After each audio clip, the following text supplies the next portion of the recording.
Do you feel like humidity affects pie crusts? I do. I think temperature and humidity, it's your environment that is important to take into consideration when you're making a dough, or baking a pie at altitude, all of these things.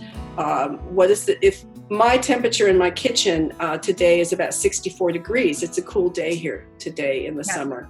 If I'm teaching like in a place where it's 90 degrees and it's, like 150% humidity, my fat's going to be melting really, really quickly. And the fat in my dough is what dictates how much water I can put in.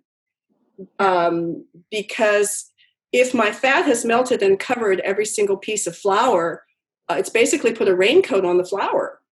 And I can't get much water to it. So depending on where I am, I'm always trying to find ways to keep the flour and the fat chilly enough so that I can add an appropriate amount of water, which can actually be anywhere from 5 to 15 tablespoons of water, depending on where you are.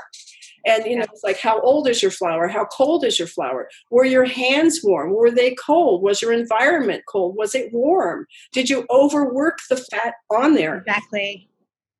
Yeah, because I think when we think of, how much water a dough can take on when we're cutting in the fats, whether it's a softer fat like shortening or lard, or it's a cold, firm fat like solid fat like butter, the more you cut the fat into the flour, the more you're, like you said, that little raincoat, you're kind of coating the flour granules that flour can't absorb water.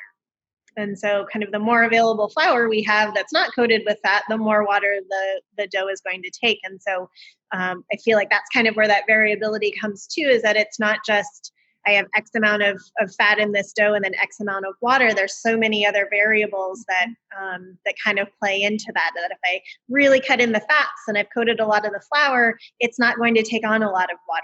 Right. And that's great for a short pastry. Right. That's what you want for a short pastry. But for flake pastry, you need that water so it can steam the layers apart. Yeah.